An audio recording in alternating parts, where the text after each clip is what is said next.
Hi guys, so I haven't done a talking video like this in what feels like a long time.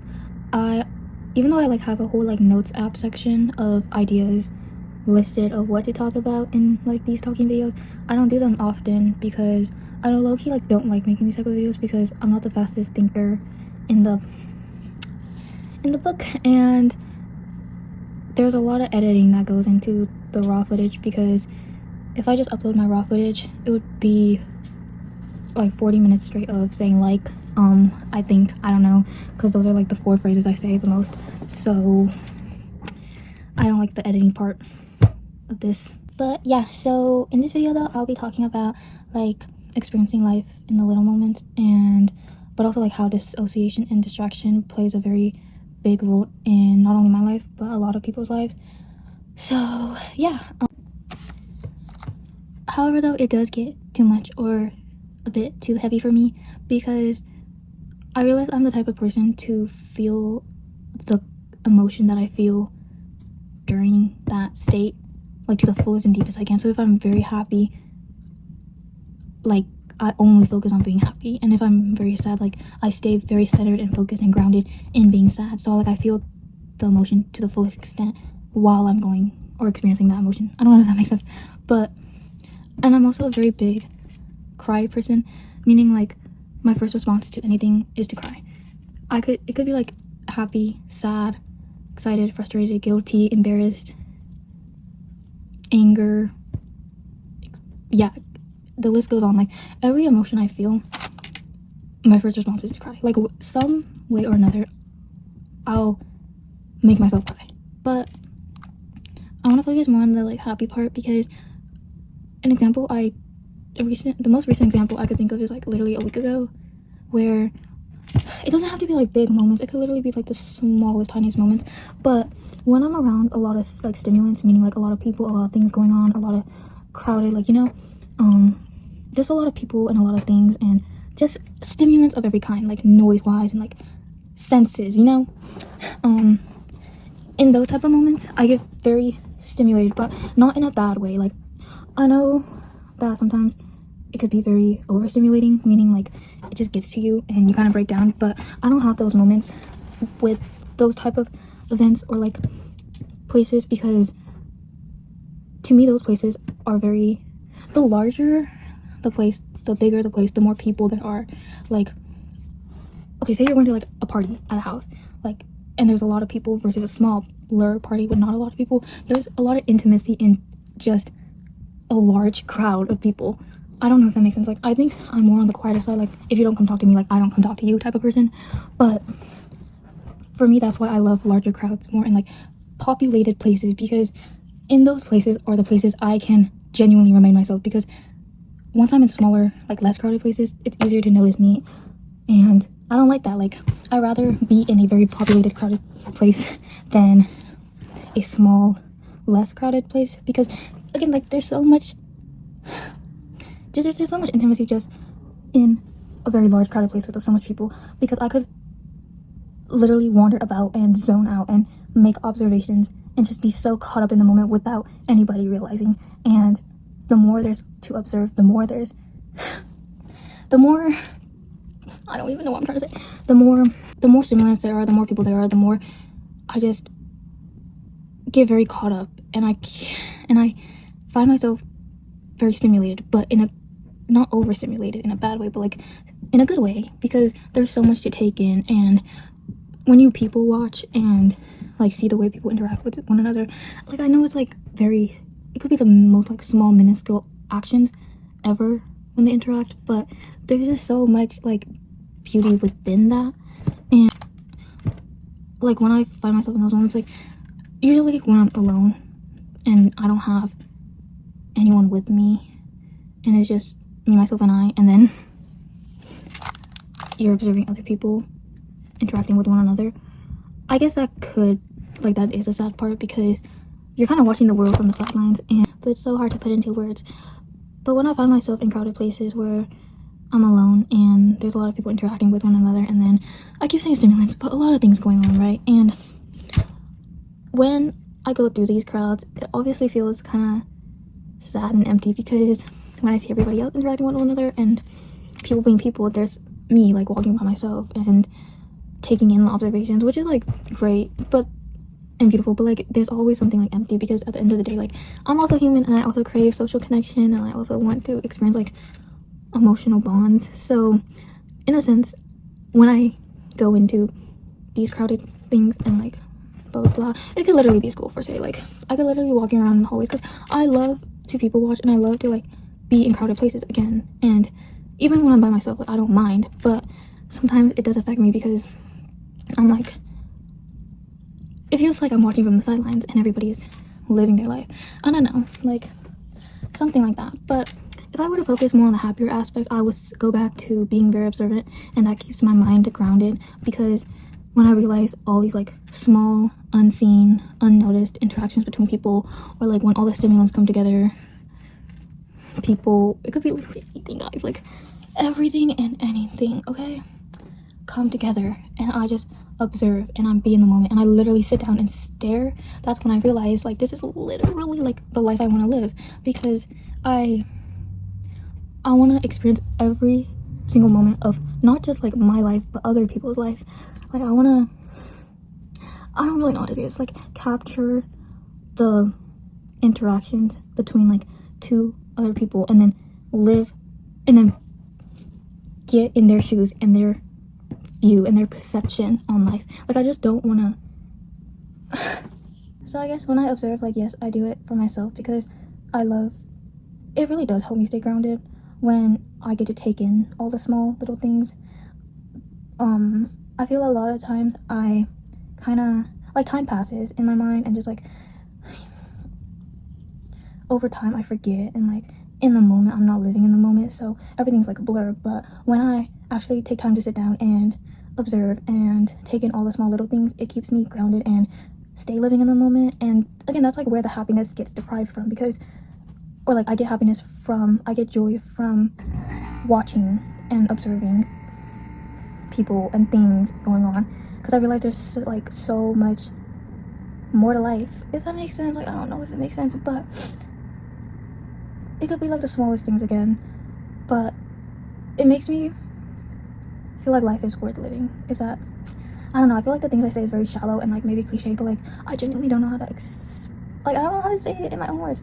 Like I don't know, like I think when I step into other people's like shoe and kind of like fantasize what they feel, I also feel a renewed profound aspect in my own life, because there's literally 8 billion people around the world and they're all experiencing a different life. So just like the fact that there's so much places to be and so much more people to meet, so much more things to try, that I think is the biggest motivator to keep going in life, when especially during harder times, because I realize like I want to live my life to the fullest extent and meet as much people as I can, like listen to as much songs as I can, read as much books as I can, go to as many places and all these things. Like I want to listen to the stories of as many people as I can, you know. So that's like a big motivator and to keep living, because one day I want to look back into my life and realize like I fully lived my life out, not just like from my own perspective, but also from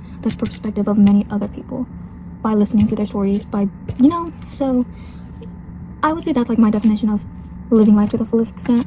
I want to be in the point of view of literally every single person, and I know that's not possible, but as much as I can, like what life would a person growing up in like marginalized areas like be like, and I want to listen to their stories, but then I also want to go into like more of like, you know, like more of a privileged lifestyle and talk to those people and how their upbringing affected their, like there's so much to like say and do, and just I want to put my time and not confine myself to like one specific like 4 walls. Like I need to like reach out and branch out, because that makes me feel interconnected with the world, which leads me to feel a big sense of staying like in the world, you know, like being here and living and continuing to live life and not like give up. Otherwise I feel like I'm just wasting my life here. Like I would hate to look back on my life and realize like so much people I could have met, people I could have talked to, stories I could have listened to, places I could have gone, foods I could have ate. Like, I hate regrets because I'm also very caught up in like the past. Like, if I can't go back to fix it, that's what makes me caught up in it, because it's like the what could have been. So I'm haunted of like by the what ifs. Like, what if I did this, what if I could have done that. So I think I would be haunted like when I'm like 60 years old and I look back and I'm just sitting down. Like, I really want to branch out, no matter how much trouble it causes me to get out and like be out. Like, I want to see the world no matter what dangers I go through, no matter what trouble I overcome. Like, I just need to see the world before I die. Okay, so I feel like there's more to say on like the living aspect of life, but that's like my image of life, is to feel every emotion to the fullest extent. I get told like I'm a big crier, because okay, I am, and I'm very emotional and I'm very emotion based, which does have a lot of cons, yes, I'll admit that. But at the end of the day, to me, like, I see it kind of as like humans are kind of the only beings in this world that is blessed and cursed with the capability to feel emotions as complex as we do. So because I was born into being a human and I have the access to be as intact with my complex emotions as much as I can, I want to use that to my advantage, because that's what makes human life worth living. If I don't feel anything, then I probably wouldn't be here right now, because there's no point in life. But when I find myself very reminiscent and very sad, like I'm crying whether I'm happy or sad, whatever stimulant causes it, and I just look around and I'm like, my eyes are watering, that's where I want to be. Like, I wouldn't say like every time I cry, don't assume that I'm like upset or like sad, because a lot of times it's also me just having to cry to really deeply feel the state of happiness that I am in during the moment, because I know I'll never come back. And just there's a lot of like beauty in just the concept of never, like, you're never gonna be 17 again, you're never gonna be. So I'll never be like, okay, so like whatever it is, like literally it could be whatever, like I don't know, like it could be as simple as like going to the park with my friend and walking around and talking, and then I just get emotional from that, because like the friend, the walking, the conversation, those are all stimulants that rile my emotions up, and I'm very happy because that's what I love to do. But then I turn that happiness into a sense of nostalgia and reminiscence. Even if the moment was just 5 minutes ago, I'm already reminiscing and crying about it. So, and then I turn that and then I cry. So that's like kind of my emotional like response. Or like it could be a concert and just knowing that I'll just never be blank again at this blank spot, like sends me into a spiral, and then I get very overjoyed by it, but then I turn it into like a reminiscent memory, even though it just happened 2 seconds ago, and then I start crying, like, you know. So yeah, I really don't know how to explain it, but to me, like, feeling every emotion and being able to express them is like the definition of a fulfilled life for me, and that's my goal in life. So yeah. Okay, so that was a lot of yapping. I did not realize I had that much to talk about, but I think I need to stop on the topic of like living life, like, or what is like my ideal version of living life and experiencing life, because I hope you guys get the idea. Maybe you don't, but okay. But now I want to move on to like more of the disassociation and distraction part, because it goes hand in hand. Okay, so I just talked about like how I love experiencing life to the fullest through emotions and through crying and through observation, but the thing that I haven't talked about yet is how sometimes every day could be like a blur or a dissociation, because when you're just living just to live, like you're just a human, like what I say is like you're a human blob walking around doing the things you do, your daily routine, but you're like a robot, like you're just going about your day, but you really don't feel any emotions. And then at the end of the day, at night, like you go to sleep and then you do it again. To me, that's a big dissociation part, because the more I repeat a cycle like over and over again, the more I'm inclined to space out and zone out, because I literally do the same thing every day. Like, what is there to feel? So that goes hand in hand, because I mean, everybody, like lives a repetitive life. Like, I get that. Like, you go to school and then you come back if you're a student. Like, that's a repetitive lifestyle. If you, like, the job you do, like, you clock in and then you eat dinner. Like, there's a lot of repetition in life, and I get that. Like, that's my problem. Like, my problem is I need to do something different, something fun, and something, I don't know, that stimulates me every day. But if I do the same thing over and over again every day, like, that's not gonna stimulate me. That's not gonna make me content with life. So that's where the dissociation and the spacing out comes in. So every day is just merged into a blur, and then time goes on, and then the whole year you look back and I'm like, what did I even do that year? Like, I can't retrace, besides the blob and the blur of just waking up and doing the same thing over and over every day, So like, I hate that. Like, that's like, no.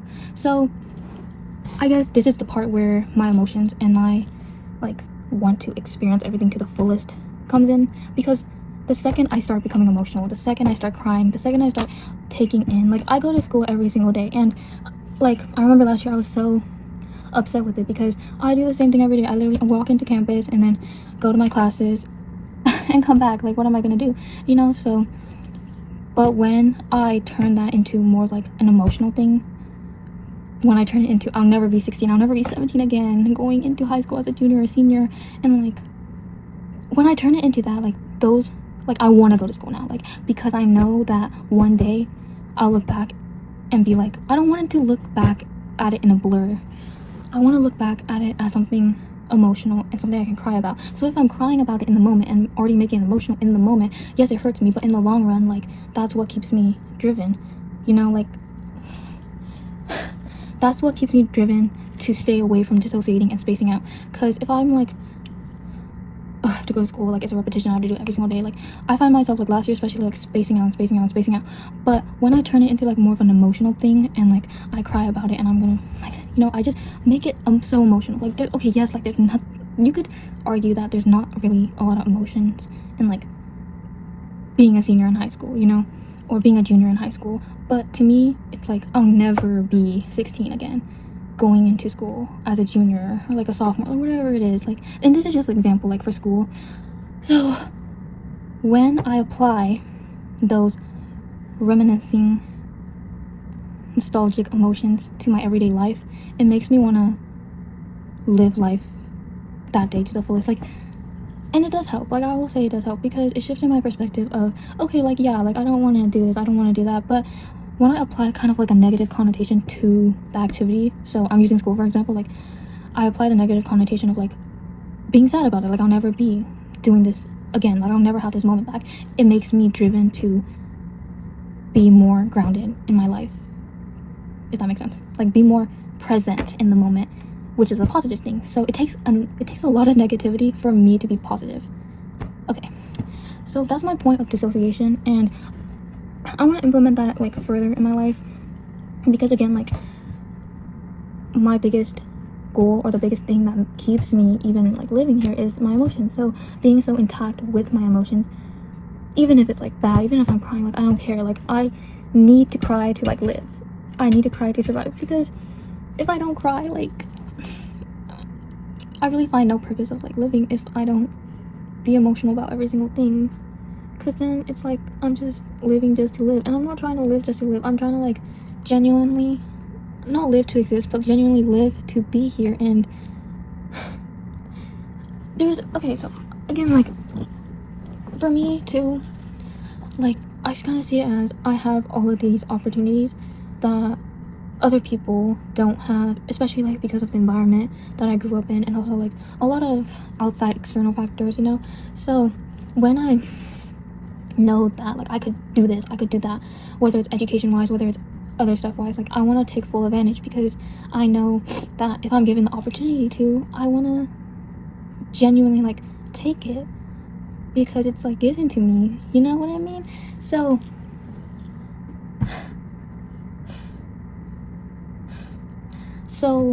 just in that, like, if I don't take it, it's such a waste. So that's why I want to do literally everything I can and experience everything I can. Like, I want to go out with my friends. I want to like volunteer at this place, and I want to, you know, like, just like, I want to read this. I want to like go do this. I want to do this. I want to do that. Like, because I'm given the opportunity to. Like, it'd be a different thing if I wasn't given the opportunity to. But I am so privileged enough to like be able to experience and get access to a lot of things that, you know, some people can't. So I want to use that to my ability to do those things, and also try voicing and making it easier for other people to also have the same access and experience that I can have. Otherwise, it's just a waste, you know? So that's my take on like dissociation. And then my last part is distraction. It also goes hand in hand, because distraction and dissociation and experiencing life in the happy moments, blank, blank, blank, all go hand in hand. So following dissociation, spacing out, you know, I realized low-key, like, I need something to do every single day, like in my life. Like, I need something to distract me. So for instance, like school, literally I realized like it is a big distraction, because I hate staying at home. Like, if I'm being completely transparent, like, I hate staying at home. I hate being in the presence of nobody and just myself sometimes. Like, yes, like, no, I'm not saying like I need to always be with somebody, because obviously like I love alone time, and I've gotten so used to being comfortable in my own presence, like what, 75% of the time, 80% of the time. But because of that, I also crave the presence of other human beings, and for them to make time for me and me to make time for them.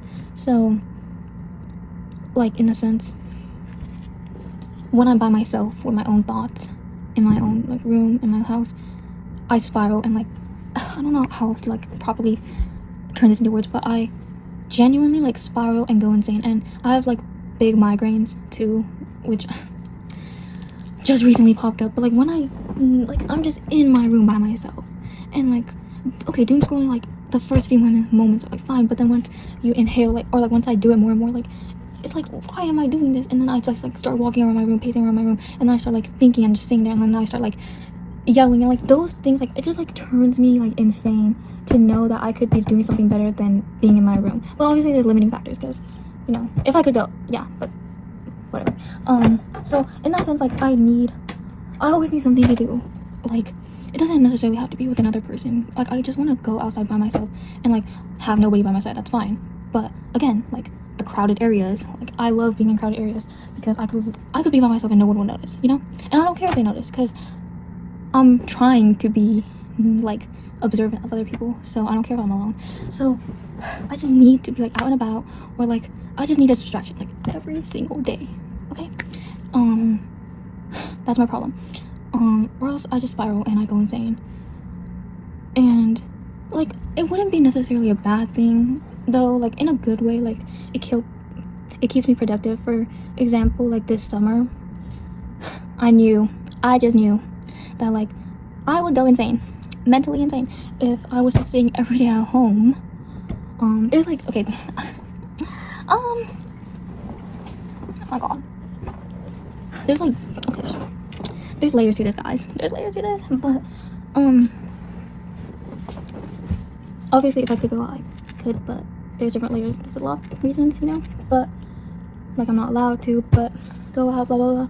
But I literally knew that if I were to stay at home like every day, no seeing human isolation, no touching grass, no seeing anything, I knew I was gonna go crazy.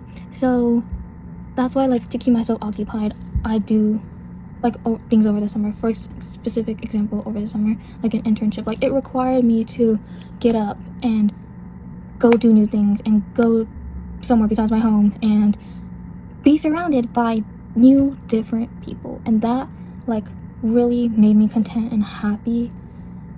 This is just one specific example, but because it kept my time occupied and I didn't feel like I was wasting my life. I didn't feel like I was missing out. I genuinely felt like I was living. So when I do things, like, I feel like I'm living, is what I'm trying to say. If I don't, like, then I just go insane. Like, I just need to be like occupied every second of my day. I need to be doing something, or else I just mentally can't function. So that's what I'm trying to say. That's what I'm trying to say. Okay, so I guess that's basically it. I yapped my heart out. Now I have to edit my heart out because I have 3 clips of like 20 minutes of me talking. So yeah, but I think I'm gonna stop because I'm low-key out of breath, and also like I don't want to edit anymore than I already have to. So thank you to everyone who listened till the end, or if you listen like halfway, thank you, or if you listen 25%, thank you, or if you listen like 5%, I still thank you because you listened, right? But yeah, I need to stop. I can feel like the yap come out more, but I think those help.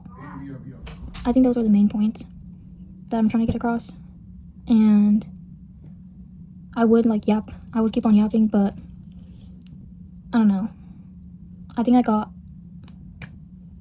Yeah, I'm done. Thank you guys for watching, and bye.